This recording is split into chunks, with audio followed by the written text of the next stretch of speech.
Susan Johnson, welcome to Booktopia. It's great to have you here. Well, thank you very much. It's wonderful to be here. Now tell me, what is, in your terms, a comedy of manners? Because that's the way this book, The Landing, is being described. So is it a softer, gentler form of satire, or what is it? It's me that's mainly doing the describing of the comedy of manners. I see it as a genre, very English, really, a small book with an ensemble cast of characters, and then something happens to them. And it is a sort of gentler form of satire, I think. It's looking at contemporary society, but really having a little prod at what's, like lifting a bit of the corners of what contemporary society thinks of itself, and kind of looking beneath the public self, really. Because I'm interested in what made you want to tackle this, because in the past this has not been your genre. You haven't been as light as this. You've been quite serious and quite intense and candid before in your fiction and in your non-fiction. So why did you decide you wanted to try this?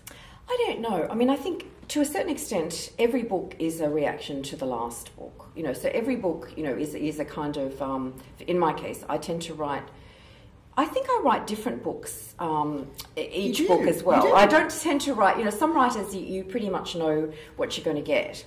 But I think I've alienated some writers who think that they're just going to get one particular version of my work, and it's not that. A novel will be different.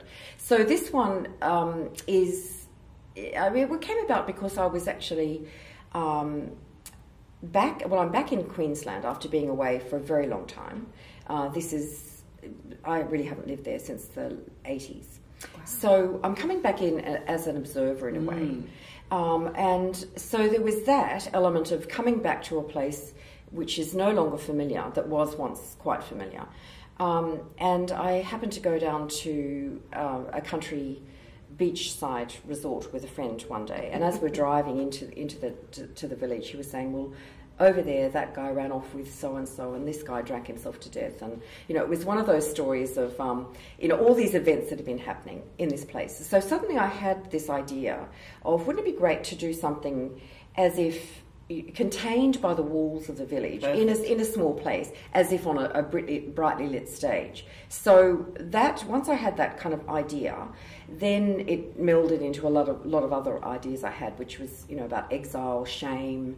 I still think it's a serious book, but, I was kind of aiming, I love English fiction of the kind of Barbara Pym, Madeline St. John. Even though she's Australian, I would regard her in many ways as yes, very English in her style and absolutely, in her subject matter. Absolutely. Penelope Fitzgerald. And Jane Austen. Jane Austen. I do love Jane Austen. Of course, she's the mistress of, the small events taking place in a small community and something happening. A stranger comes to town, someone falls in love inappropriately, or something like that. Apropos Jane Austen, you begin the novel with a delicious reference to her, and I was just wondering whether you could quote yourself in this particular instance. Well, what I said was, we all know, I didn't want to start with "It's a truth universally acknowledged," because I think it's been done too many times. But I wanted to make a little play on what would it be like, Austen, made fresh, but if we're talking about like a divorced man or a separated man. So basically, I think the line is, if a divorced man who is in love with his wife, I think a recently divorced man in love with his wife, is he in need of a new wife or something like that? Yes, that's right. So that's the kind of play. So it has a very Austenish twist to it. And in fact, I love the character of Jonathan because there's something very poignant about a man who doesn't see it coming, who doesn't see that his marriage is bad. And I think it's probably pretty common. I think it is. In fact, I had come across this story at least 3 times in my own personal group of people that not very well known to me, but who seem to be ostensibly quite happily married. And, there's that wonderful joke about, the man's wife, they've been married for 50 years, and the wife says, you never tell me you love me. And he says, well, I married you, didn't I? It's that kind of notion of men, if I'm here, I'm present, we're together. aren't we? We're fine. Yeah, we're fine. And so I was kind of interested in looking at that element of emotional literacy. It doesn't necessarily mean that one is superior to the female version of emotional literacy is a better one than a male version. Because you can get incredibly emotionally intelligent men and very dense women. So it's not a general thing. However, I think you can obviously say there are differences in the way that men and women process their emotional lives in general. I'm not all men, not all women, but in general, I think women are much more talkative. I think they're much more, they feel freer about expressing their emotions. I think what's funny about Jonathan's situation is that once he's kind of sort of got over the shock of the fact that his marriage isn't what he thought it was, he's sort of spoiled for choice. And I suppose that is the kind of ratio in society today, that if you are a single man, you are back on the market, whether you advertise yourself as such or not, and women just kind of are drawn to you like, bees to a honeypot. Even absolutely. You as the male might not be ready to commit at all. Yes, I think that's right. And I mean, we know that's a given that for every, one available man, there's going to be, 20 women of a certain age. Yeah. I always find it vaguely amusing. There's another character in this book called Marie, and I'm sure we'll talk about her in a minute. But my own grandmother was married to my grandfather for 56 years. He died, and they were married very, very young. So I think she was 16 when she went out with him. And to everybody's shock and horror, in my mother's case, she remarried within the year. And then he died several years later, and she remarried a third time. Wow! So her, and I remember making the speech at my grandmother's third wedding to say, Molly, there's supposed to be a little pool of men available in, as you go up in this, in as you get older. But she seemed to have no trouble at all. So I think it's interesting. I mean, I was kind of interested in that recoupling to have a look at it from a male point of view and a female point of view as well. Because there's another character, Penny, who also there doesn't seem to be as many men around for her. So I think she remarks upon that at one stage as well. Well, I'm glad that you mentioned Marie, because she introduces a different cultural element. I mean, we've talked about the sort of English antecedents for this style of book, this comedy of manners. But Marie is French, and she is very French, unapologetically so. But at the same time, she's now living in this tropical idyll, and trying to fit in, trying to belong. Maybe she's not trying hard enough to belong. Tell us a little bit about Marie and what she represents for you. Well, I was interested in looking at some themes of exile and belonging, because for me, I've led a very peripatetic life, and I've lived in lots of places. I've been the outsider. I've lived in France, on and off for a couple of years. My French is appalling, simply because I'm always writing novels in English, and all my French friends speak wonderful English. So, and when I'm writing a novel, I'm kind of protecting my language in a way. I'm protecting, I'm thinking in English, and in some ways to try and then, let another language into your head is difficult. So I am aware of being the stranger. I'm aware of being the observer, an outside language. That's of great interest to me. And I lived in England for 10 years as well. Even though there's a commonality of English, there's vastly different social mores between the English and the Australians. So that's always been of interest, and I knew I wanted to write something around that. So Marie is a kind of vehicle in some way to kind of examine that. How does one belong? When it's deeper than language. I know that Heidegger talks about language being the house of being, but in fact, it's even deeper than that. It becomes it's a bodily inhabiting of a cultural means. Like that, we know, you being half French, you know about the cultural symbols and facial things that will go on in the French language, for the French compared to. Or the meaning of dress. Absolutely. There's a whole lot of codes. Yes, codes. Yeah, that's right. And so I was interested in examining that. So that was a really good vehicle for that.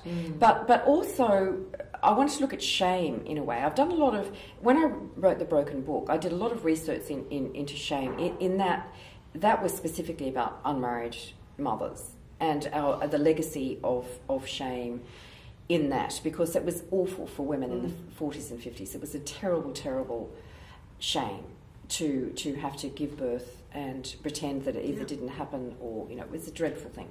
So Mari has a story as well that you know, so it's kind of looking, it's a bit of a Russian doll story in a way, because it's looking at how one makes an identity for oneself, not just in another culture. And how you might make an identity for yourself but be haunted by the other identity that you haven't yet completely left behind. Yes, that's exactly right. It comes with you. Yes, that's exactly right. So I was, you know, she gave me a way of looking at all those sorts of things. And I also think the other thing that you do very well that pivots off Marie as a character is the mother-daughter dynamic of what's going on when a mother is getting older and a daughter starts to realise that she is responsible for her when she has a fall, when she gets ill. Yes. Well, that's been, I think I looked at that with Life in 7 Mistakes. I mean, I have been very interested in the concept of parental duty because, you know, for me, living away from home as well, it was a difficult thing. And in fact, I've just started to read Stoner, the John Williams novel. I'm sure you've read it. I know I'm behind the times with that. But, you know, that wonderful scene where he goes away from the family farm. His parents, he's the only child. He's expected to go back and tend the farm. And it's done in this very short paragraph where he tells his parents he's actually going to become a teacher and an academic. And they sort of say, well, if you've got to stay here and study your books, that's fine. Now, I think in some ways there's more leeway for males to be able to leave the family in some way. I mean, I think it's difficult, but I think there's more leeway for men to sort of go out into the world and, you know, to make their way. But I think for women, it's often trickier. I mean, I do have a very close friend who's English who told her parents, she's lived in Australia for a long time, and she told her parents very clearly, this is my home, this is where I live, you know, you can't expect me to go back and care for you. Personally, I think I you know, admire her courage. I think it's very strong. I think women are much more conflicted about those issues. So I was kind of interested in looking about that, like, you know, how much do we owe our parents? You know, just exactly how much they can make a claim on us, really. Yeah. So, you know, so that was another thing I was interested in. This is the pointy end, really, for our generation. This is when we're thinking about these things. Let's just go back to talking a little bit more about the setting, because it is a very lovely, very perfect place. I kept thinking, is this Noosa? I was sort of racking my brains to try and work out where you set it, and you clearly have not named it as anywhere in the real world. Do you think that there's a kind of smugness that comes with knowing that you have the keys to a little corner of paradise? Because I detected a thread of that. Yes, I think there is. I mean, I think there's... I mean, this is a place... It's in a hinterland of Noosa, so it's behind... Right.